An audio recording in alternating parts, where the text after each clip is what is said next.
सहनौ भुनक्तु सह वीर्यं करवावहै तेजस्विनावधीतमस्तु मा विद्विषावहै। ओम शांति शांति शांति।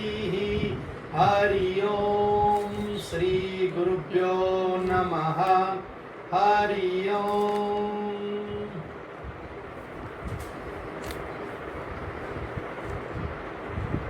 બધા લોકોને ખાસ ખાસ વિનંતી કે તમે 5મા 10 ક્રમે જાણે કે નિકુંજ સરનો વર્ગ ચાલુ થઈ ગયો છે એવી રીતે મસ્ત કપડાં બપડા પહેરી તૈયાર થઈ, સારા સારા કપડાં પહેરી તૈયાર થઈ અને પાટલા પર ગોઠવાઈ જજો.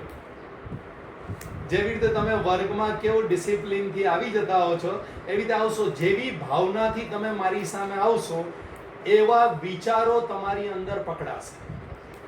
માટે ઘણા બધા લોકો બહુ સુંદર રીતે બરાબર બેસી જતા હોય છે 5મા 10 ક્રમે. અને મારી એક બીજી વિનંતી છે કે બધા વિડીયો ઓન રાખે, બધા જ વિડીયો ઓન રાખે તો હું બધાના ચહેરા જોઈને આનંદ અનુભવી શકું કે નહીં મારા બધા શુભચિંતકો સામે આવી ગયા છે. ચાલો, આજનો વિષય છે સંકેત. અવાજ બંધ કર. હરિઓમ. સંકેત.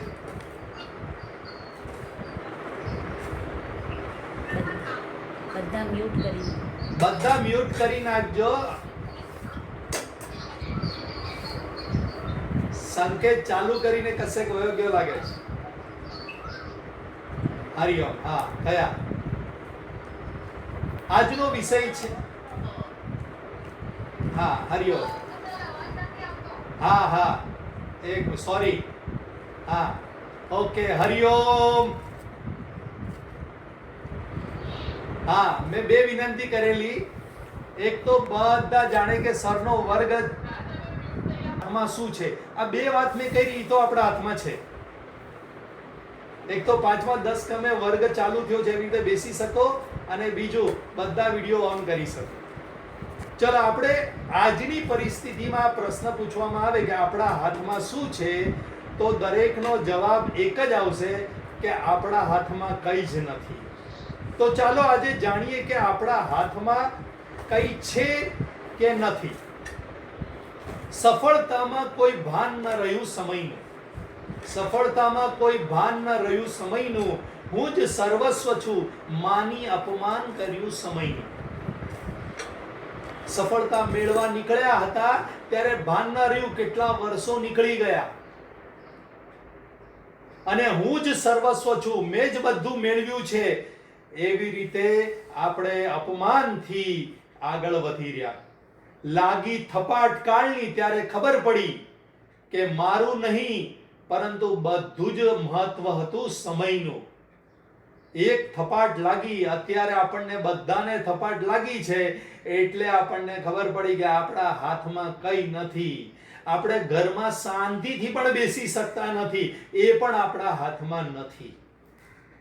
માટે આપણા હાથમાં ફક્ત ને ફક્ત સમય છે. એ સમયનો સદુપયોગ કરવો આપણા હાથમાં છે. ચાહે તો સોના બના લો, ચાહે તો સોને में गुजार दो, એટલું જ આપણા હાથમાં છે. વાર્તા નંબર 1. 60 વર્ષનો શ્રીમંત એકવાર દુનિયાની સફર કરવા માટે નીકળ્યો.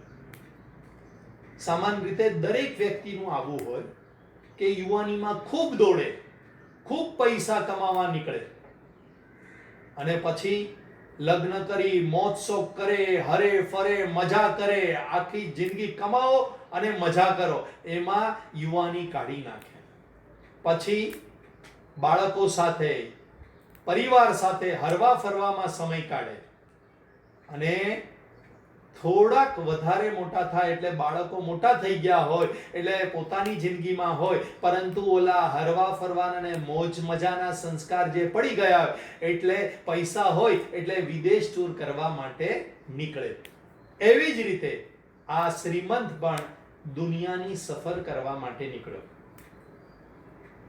દુનિયાની સફર કરતા કરતા રોમ પ્રદેશમાં, રોમ કરીને દેશ છે યુરોપમાં, ત્યાં પહોંચ્યો. ત્યાં પહોંચતાની સાથે એને જોયું કે એક કબરની સામે હજારો લોકો ભેગા થયા છે. કબર હતી અને કબરની પાસે હજારો લોકો ભેગા થયા છે. તો આ શ્રીમંતે પૂછ્યું એક જણને કે આ લોકો શેના માટે ભેગા થયા છે? તો કે આ કબર અમારા યુવાન રાજકુમારની છે, જે યુવાનીમાં મૃત્યુ થયા છે અને આજે એમની મૃત્યુ તિથિ છે, ડેથ એનિવર્સરી છે, એટલે અમે બધા અહીંયા ભેગા થયા છે. તો શાંતિથી એને જોયું તો માઇક હતું અને થોડા થોડા લોકો માઇકમાં આવી અને કંઈક બોલતા હતા. તો સૌથી પહેલા અમુક વૃદ્ધ લોકો માઇકમાં આવીને બોલ્યા કે હે રાજકુમાર, અમે તમને અમારા અનુભવ આપવા તૈયાર છીએ, તમે જો જીવતા થાવ તો. થોડી વાર પછી કવિઓ આવ્યા, ગાયક કલાકારો આવ્યા અને એણે કીધું કે અમે તમારા માટે સુંદર સુંદર ગાયનો બનાવી અને આખી જિંદગી તમારા માટે ગાયનો ગાવા તૈયાર છે, જો તમે જીવતા થાવ તો. થોડો સમય પછી સૈનિકો આવ્યા, એમણે કીધું કે અમે અમારા પ્રાણ આપવા તૈયાર છે, જો તમે જીવતા થાવ તો. છેવટે રાજા આવ્યો અને રાજાએ કીધું હું મારું સર્વસ્વ આપવા તૈયાર છું, મારું રાજ્ય આપવા તૈયાર છું, મારા પ્રાણ આપવા તૈયાર છું, જો તું હે પુત્ર તું જીવતો થાય તો. બધા આવું સારું સારું બોલી અને નિરાશ થઈને ત્યાંથી પાછા ચાલ્યા ગયા. પરંતુ ઓલો શ્રીમંત વ્યક્તિ ત્યાંથી હટ્યો નહીં. એની આંખ ઉઘડી ગઈ કે આખી જિંદગી મેં મોજ મજામાં કાઢી, હવે મારે કશે ફરવા જવું નથી. આ બધા લોકો જે બોલ્યા એ બધાના હાથમાં તો કઈ નહોતું રાજકુમારને જીવિત કરવા માટે, પરંતુ મારા હાથમાં હજી જીવન છે, મારા હાથમાં હજી સમય છે, હું મારા સમયનો સદુપયોગ કરી લઈશ. મૃત્યુ પછી ગમે તેટલા લોકો કંઈ પણ આપવા તૈયાર હશે, જીવન પાછું મળતું નથી. માટે મારી પાસે સમય છે તો એ સમયનો હું સદુપયોગ કરી લીધો. કહું એ શ્રીમંત બધું છોડી અને પરમાત્મા તરફ લાગી ગયો. આપણા હાથમાં બધા અહીંયા બેઠેલા છે, અત્યારે સમય છે, હવે તમારા હાથમાં છે એ સમયનું શું કરવું. પરંતુ હવે આપણે જાણીએ આપણા હાથમાં શું નથી.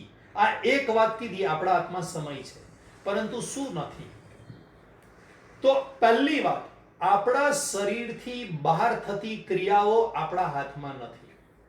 જેવી રીતે સૂર્યોદય, સૂર્યાસ્ત, ઋતુઓ બદલાવી, વૃક્ષોની અંદર ફૂલ અને ફળ આવવા, શેરડીના રસની અંદર મીઠાશ આવવી, કારેલાની અંદર કડવાશ આવી, ધરતીકંપ, સુનામી થવું, આવું કંઈ પણ આપણા હાથમાં નથી. આ બધું ઈશ્વરના હાથમાં છે. શરીરની બહાર થતી ક્રિયાઓ આપણા હાથમાં નથી. વાર્તા નંબર 2. એક મહાત્મા હતા, એ સાધના કરતા હતા. આ વાર્તા ઘણાએ સાંભળી હશે, પરંતુ આજના વિષયને અનુરૂપ આ વાર્તા બહુ સુંદર રીતે બેસે છે. એની પાસે એક ઉંદર આવ્યો. ઉંદર દુખી થતો થતો મહાત્માને કહે છે કે મને બિલાડીનો ડર લાગે છે. એટલે મહાત્મા પાણી લે છે અને એને બિલાડી બનાવી દે છે. બિલાડી થોડા સમય પછી આવે છે અને કહે છે કે મને કૂતરાનો ડર લાગે છે. ફરીથી મહાત્મા પાણી છાંટી અને એને કૂતરો બનાવી દે છે. કૂતરો બન્યા પછી થોડી વાર પછી ફરીથી પાછો આવે છે કે મને વાઘનો ડર લાગે છે. મહાત્મા પાણી છાંટી અને એને વાઘ બનાવી દે છે.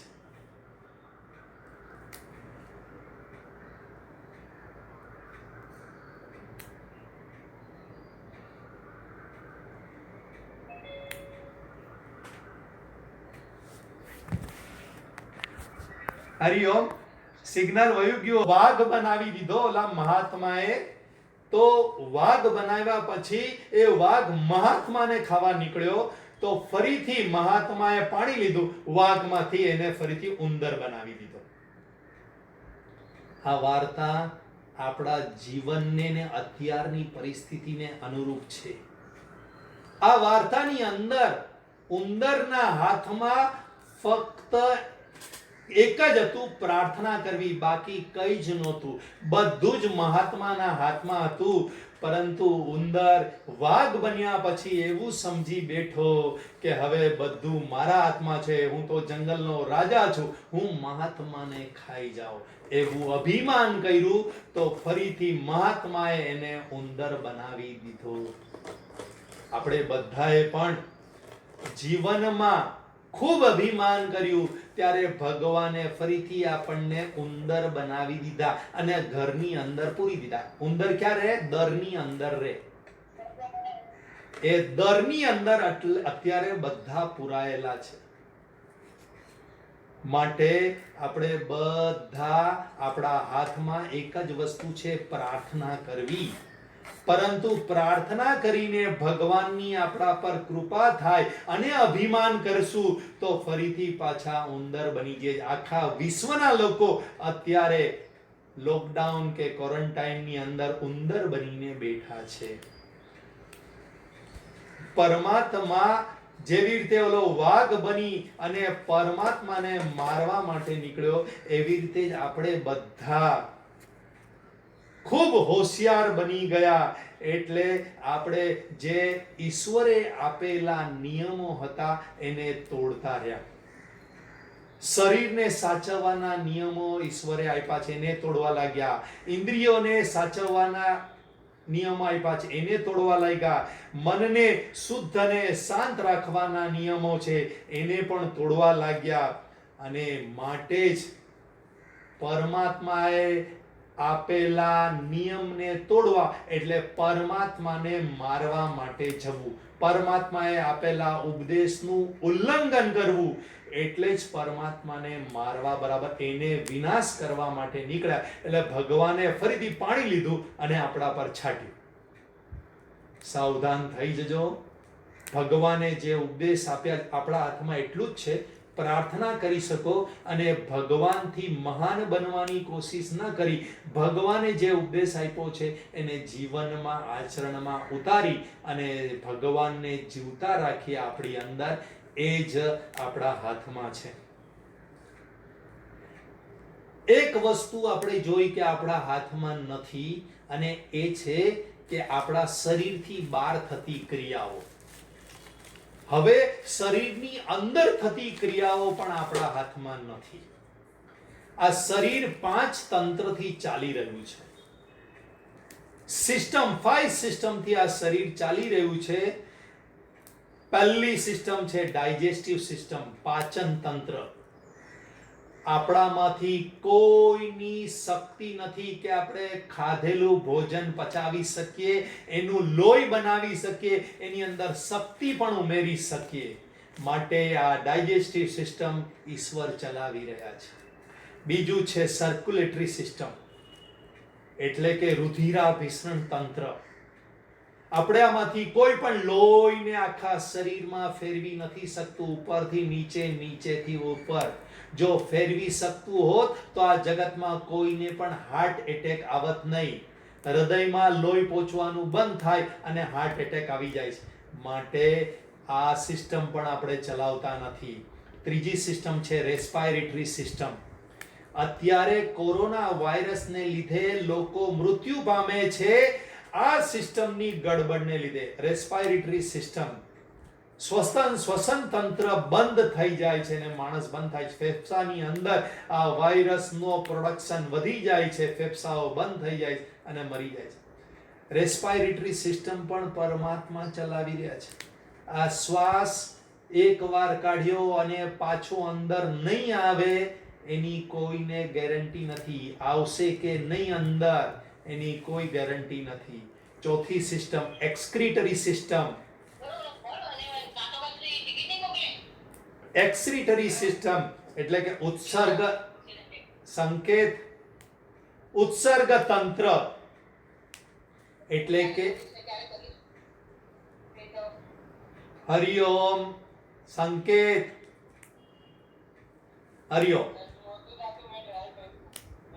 હરિઓમ કોઈ પણ વર્ગ ચાલતો એની સામે બેઠા એ બોલે નહીં. હરિઓમ. એક્સક્રીટરી સિસ્ટમ અને એ છે ઉત્સર્ગ તંત્ર. એક દિવસ પણ આપણું પેટ સાફ ન થાય તો આપણા બધાનો અનુભવ છે કે આખો દિવસ બગડે છે. શરીરમાંથી મળમૂત્રને કાઢવાનું કામ પણ આપણે કરી શકતા નથી, એ પણ પરમાત્મા કરે છે. અને છેલ્લું નર્વસ સિસ્ટમ, ચેતાતંત્ર. કરોડો નર્વ્સ આપણા શરીરની અંદર છે, પણ કોઈ પણ ગોટે ચડતી નથી, ગોટાળે ચડતી નથી, કે ગૂંચડું વળી જતું નથી.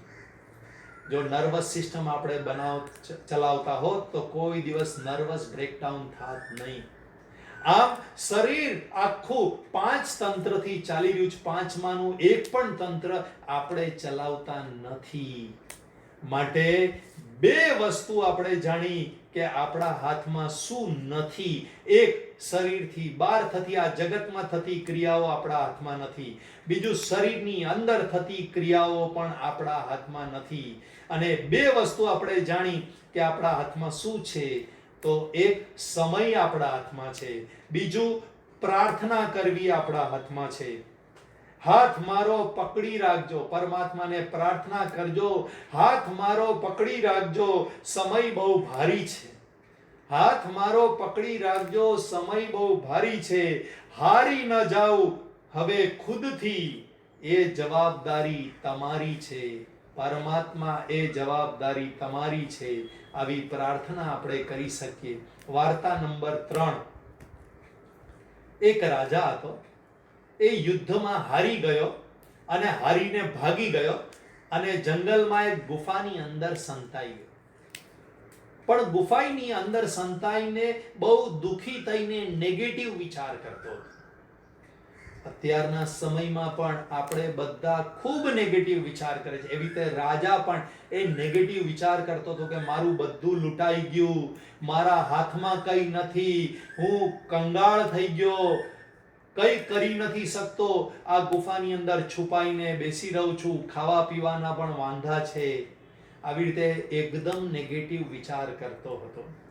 અચાનક એની સામે એક કરોળિયો એને જોયો. કરોળિયો એટલે સ્પાઈડર. કરોળિયો જાળું બનાવી રહ્યો હતો અને જાળું બનાવતા બનાવતા એ પડી જતો હતો, જાળું તૂટી જતું હતું. ફરીથી પાછો ઉપર આવે, જાળું બનાવે, ફરીથી તૂટે. આવી રીતે ઘણી બધી વાર જાળું બનાવવાની કોશિશ કરી, પરંતુ તૂટી જતું હતું. પરંતુ એણે કોશિશ છોડી નહીં. છેલ્લે એ સફળ થયો અને એણે જાળું બનાવ્યું. આ દ્રશ્ય રાજાએ જોયું અને રાજાની અંદર પોઝિટિવિટી આવી ગઈ, હિંમત આવી ગઈ અને છુપાવે છે પાછો રાજ્યમાં ગયો.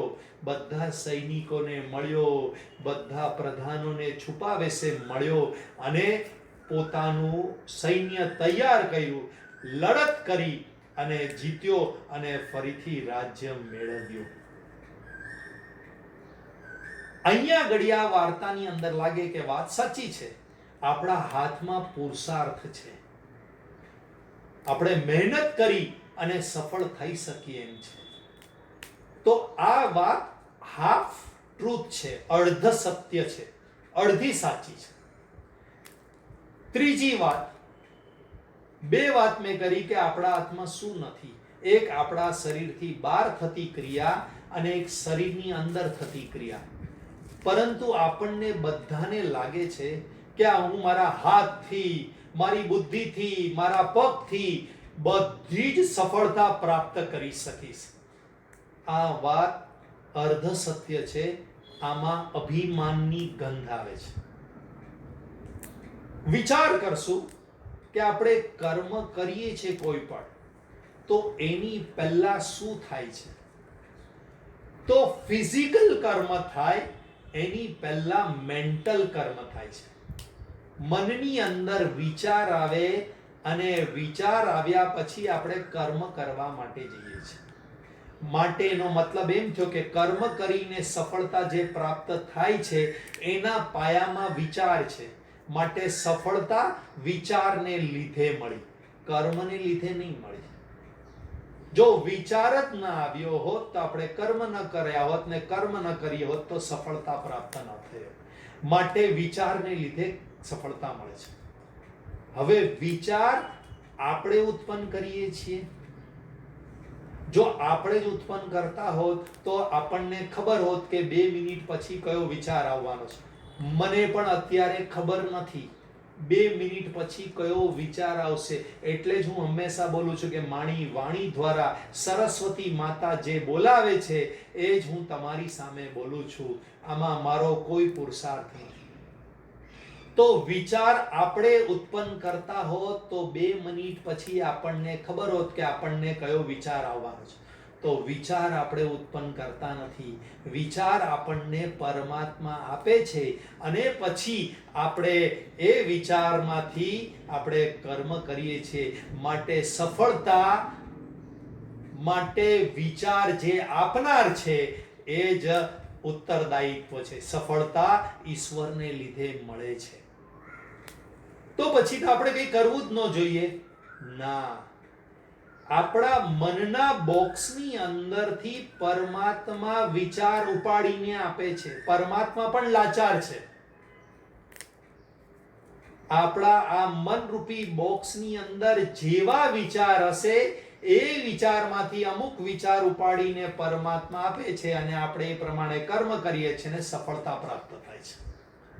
રાવણ અને કંસે પણ વિચાર કર્યા અને એ પણ વિચાર એને પરમાત્માએ જ આપ્યા. પણ તકલીફ એ થઈ તમારામાં ને રાવણમાં, મારામાં ને રાવણમાં ફરક એટલો છે કે રાવણે મનરૂપી બોક્સની અંદર ખરાબ જ વિચાર મૂક્યા. માટે ભગવાન લાચાર હતા. એ બોક્સની અંદરથી ખરાબ વિચારમાંથી એક વિચાર આપ્યો અને એ પતન તરફ ગયો. તો આપણા હાથમાં શું છે? રાજાની વાર્તા યાદ કરીએ. એ રાજાએ પોતાના મનની અંદર હિંમતના વિચાર મૂક્યા હશે. માટે કરોળિયાના જાળાને જોઈ અને હિંમતનો વિચાર પરમાત્માએ બહાર કાઢ્યો અને એની અંદર હિંમત આવી અને એણે સૈન્ય ઊભું કરીને સફળતા પ્રાપ્ત કરી. તો આપણા હાથમાં શું છે? તો આપણા હાથમાં આપણા મનની અંદર વિવેક વિચાર મૂકવા એ જ આપણા હાથમાં છે. માટે આપણા હાથમાં શું છે? આ વિષયમાં 3 વસ્તુ આપણા હાથમાં નથી. મોટે ભાગની વસ્તુ આપણા હાથમાં નથી. એક, શરીરથી બહાર થઈ આ જગતમાં થઈ રહેલી ક્રિયાઓ, પછી કોરોના વાયરસની ક્રિયાઓ હોય કે કોઈ પણ ક્રિયાઓ હોય, આપણા હાથમાં નથી. કોઈને બચાવવું, કોઈને કોરોના વાયરસ લાગવો ન લાગવો આપણા હાથમાં નથી. જે આપણા હાથમાં નથી એ તરફ વિચાર ન કરવો. આપણે આખો દિવસ એનો જ વિચાર કરીએ છીએ, એનું જ વાંચન કરીએ છીએ, એની જ નેગેટિવિટી ઉત્પન્ન કરીએ છીએ. આને આજથી બંધ કરો. આપણા હાથમાં નથી કોરોના વાયરસને કંટ્રોલ કરો. માટે એનો વિચાર કરવાનું બંધ કરી દો આજથી. 30 તારીખ સુધી તો આપણે આ વિચાર કરવાનો. જે વસ્તુ આપણા હાથમાં નથી એનો શું કરવા વિચાર? નહીં, હું સૂરજને બરાબર ચલાવું, આપણા હાથમાં છે નથી. માટે એનો વિચાર નથી કરતા કે સૂરજ ગરમી આપે કે ઠંડો, થોડોક ઓછી ગરમી આપે કે વધારે ગરમી આપે, આપણા હાથમાં નથી. માટે એ વિચાર નથી કરતા. તો આજથી વિચાર કરવાનું બંધ કરો, વાંચન કરવાનું બંધ કરો આ બધી નેગેટિવિટીને.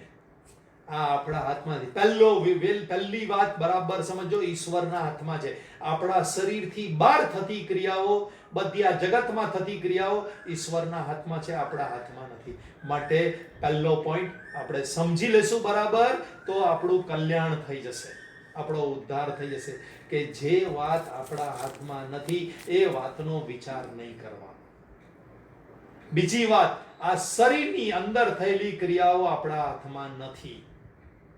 માટે એમાં આપણે પ્રાર્થના કરી શકીએ અને ઈશ્વરે આપેલા નિયમોનું પાલન કરી શકીએ. આપણે નિયમોને છડેચોક તોડ્યા છે. હજી પણ ઘરમાં છીએ તો એ નિયમોનું ઉલ્લંઘન કરીએ છીએ. પરમાત્માએ કેટલા શાસ્ત્રો આપ્યા છે. એ શાસ્ત્રની અંદર આ શરીરને કેવી રીતે સાચવવાનું એના નિયમો આપ્યા છે. ઇન્દ્રિયોને કેવી રીતે સાચવવાની એના નિયમો આપ્યા છે. મનને કેવી રીતે શુદ્ધ અને શાંત કરવાનું એના નિયમો આપ્યા છે.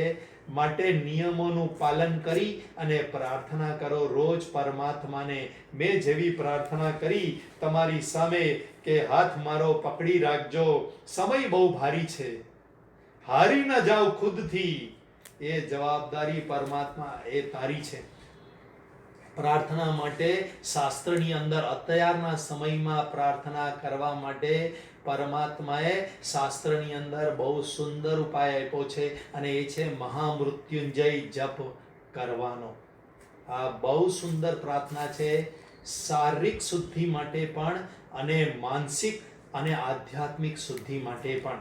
અને એટલા માટે આ પ્રાર્થનાના એક ભાગ, તમે કોઈ પણ પ્રાર્થના કરો, પરંતુ શાસ્ત્રની અંદર અને વૈજ્ઞાનિક રીતે પણ આ સિદ્ધ થયેલું છે કે મહામૃત્યુંજય જપ, મહામૃત્યુંજય મહાજપ છે, એનો જપ કરવાથી શરીરના એક કોષની અંદર ઇમ્યુનિટી એટલે કે રોગ પ્રતિકારક શક્તિ વધે છે. અને હું તમારી સામે આ એકવાર મહામૃત્યુંજય જપ બોલીશ, તમે આ વાતને રેકોર્ડિંગને સાંભળજો અને પછી એ રીતે સાચા અર્થમાં અમે જે શીખ્યા છે અને અમને જે કહેવામાં આવેલું છે એ જ વસ્તુ હું તમને કહું છું. અમે આશ્રમમાં સંન્યાસીઓ પાસેથી આ શીખ્યા છે.